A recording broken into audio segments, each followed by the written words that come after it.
প্রার্থনা করছি।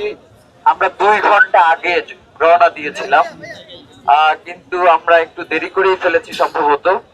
আর রাস্তায় প্রচন্ড জ্যাম, এই জন্য সঠিক সময় এসে পৌঁছাইতে পারি নাই। ভাইয়েরা, গত বছর রমজানে এই সময়টাতে ঠিক আমরা যাত্রাবাড়িতে শহীদ ওসমান হাদির সাথে আমরা একসাথে ইফতার করেছিলাম।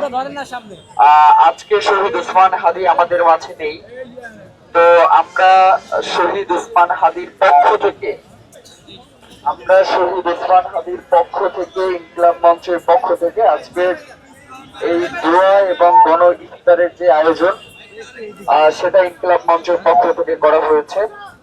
প্রিয় ভাইয়েরা, খুবই সংক্ষিপ্ত সময়, 1 মিনিট কথা বলবো, এরপরে হচ্ছে আমরা ছেড়ে দিব। প্রথমত হচ্ছে, রমজান বাংলাদেশের মানুষের জন্য আশীর্বাদ না অভিশাপ আমি আসলে বুঝতে পারি না। কারণ পৃথিবীর প্রত্যেকটা দেশে যখন রমজানের উৎসব পালন করা হয়, সকল কিছুর দাম কমানো হয়, তখন বাংলাদেশে একটু কম মূল্যে জিনিসপত্র কেনার জন্য ট্রাকের পিছনে দৌড়াইতে আমার 50 ঊর্ধ্ব বয়সের একজন মাকে রাস্তায় পড়ে থাকতে হয়। এই বাংলাদেশ তো আমরা জুলাইয়ের পরবর্তী সময়ে চাই নাই। জুলাইয়ের মধ্য দিয়ে আমরা এমন একটি বাংলাদেশের স্বপ্ন দেখেছি, যেই বাংলাদেশে একজন স্বল্প আয়ের মানুষও তার নাগরিক অধিকার থেকে বঞ্চিত হবে না। রাষ্ট্র তার খাদ্য, বাসস্থান, চিকিৎসা, শিক্ষা এগুলোর ব্যবস্থা করবে। প্রিয় ভাইয়েরা, এই রমজান শুধুমাত্র আমরা মসজিদে বসে নামাজ পড়ব, রোজা রাখবো, ইফতার করবো, সাহরি করবো, শুধুমাত্র এই জন্য এই রমজান নয়। এই রমজান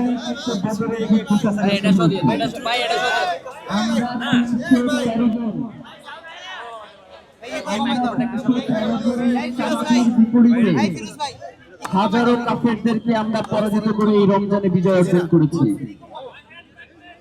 এই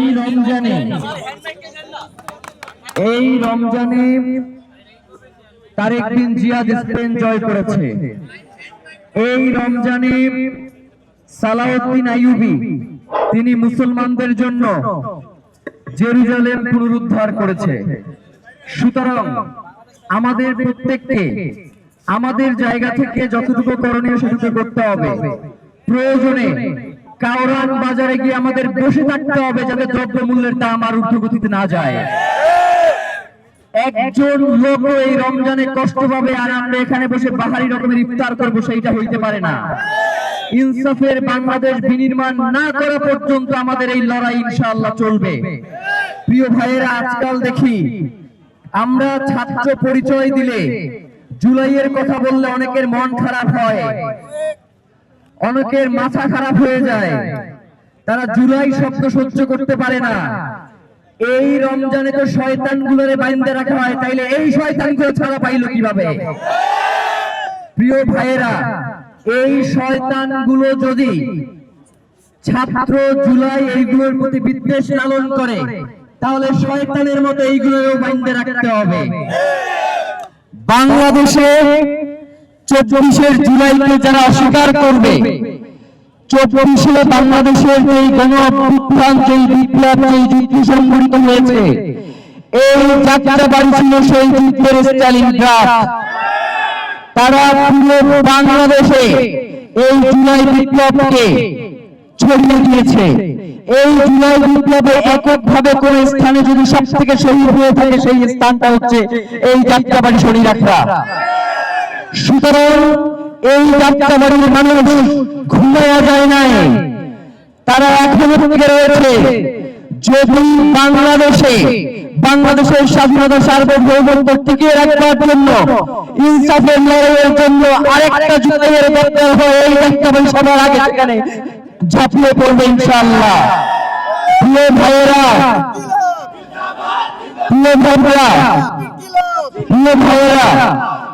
আমাদের কথা খুব স্পষ্ট, আমরা সব থাকতে চাই, আমরা যে অসৎ হবে তার বিরুদ্ধাচরণ করতে চাই। ইনসাফ আমাদের মাপকাঠি, সৎ অসৎ, ইনসাফি বেইনসাফি, স্বাধীনতা পরাধীনতা, সীমান্ত সুরক্ষা, সীমান্ত প্রতিবেশী রাষ্ট্রের কাছে বর্গা দেয়া, আমাদের মাপকাঠি খুব সীমান্ত। আমাদের মাপকাঠি হবে স্বাধীনতা, আমাদের মাপকাঠি হবে ইনসাফ। আমরা যদি দেখি কেউ অনেক আসনে নির্বাচিত হয়ে বাংলাদেশের মানুষের অধিকারকে প্রতিবেশী রাষ্ট্রের কাছে হস্তান্তর করছে, তুমি 350 আসনে যদি নির্বাচিত হও, বাংলাদেশের জনগণ তোমাদেরকে বাংলাদেশ থেকে উৎখাত করে ছাড়বে। সুতরাং আমরা চাই আপনারা বাংলাদেশে একটা কল্যাণকামী রাষ্ট্র প্রতিষ্ঠা করেন, যেখানে জনগণের অধিকার পাওয়ার জন্য তাকে রাস্তায় রাস্তায় ঘুরতে না হয়, বিচারের দাবিতে তাকে অনশনে বসতে না হয়, খাদ্যের জন্য তাকে ডিসিবির গাড়ির পেছনে দৌড়াইতে না হয়, তাকে শিক্ষার জন্য ঘুষ দিতে না হয়, তাকে চিকিৎসার জন্য রাস্তায় অ্যাম্বুলেন্সে পড়ে মরতে না হয়। আমরা এমন একটা বাংলাদেশের স্বপ্ন দেখি। আমাদের এই স্বপ্নে যারা বাধা দিবে তাদের জন্য আর একটা জুলাই অপেক্ষা করছে। প্রিয় ভাইয়েরা, গতকালকে আপনারা দেখেছেন পুলিশ ইদানিং তারা রমজানে খুব পর্দানশীল হয়ে গেছে। তারা ইদানিং মুখ না দেখে কোনো জায়গায় বের হইতে পারে না, এমনকি টিস করবার ভয়ে তাদের নেম প্লেটটাও তারা ঢেকে রাখে, যাতে পরবর্তীতে তাদেরকে আইডেন্টিফাই করা না যায়। রমজানে তো আমরা পুলিশ পর্দানশীল হইতে বলি নাই, কিন্তু যে পুলিশ জনগণের বিরুদ্ধে আচরণ করবে, জনগণের বিপক্ষে তার পেটোয়া বাহিনীকে লড়িয়ে দিবে, আমরা বলতে চাই জুলাইকে তোমরা ভুলে যাইও না, জুলাইকে ভুলে যাইও না। জুলাইয়ে 50,000 পুলিশ নিখোঁজ ছিল, যারা পরবর্তীতে চাকরিতে জয়েন করে নাই। এখন সেই নিখোঁজের পরিমাণ হচ্ছে 20,000। তার মানে বাকি 30,000 খুনি এখন পুলিশে আবার নতুন করে জয়েন করেছে। আমরা বিএনপিকে বলতে চাই, আপনারা বর্তমানে ক্ষমতায় রয়েছেন, এই পুলিশদেরকে নাগালের মধ্যে নিয়ে আসেন, তাদের হাত ছেড়ে দিবেন না, তাহলে ওরা যেভাবে হাসিনার যে অবস্থা করেছে আপনার সেই অবস্থা করে ছাড়বে। আমরা আমাদের শত্রুর সাথে ইনসাফ করতে চাই।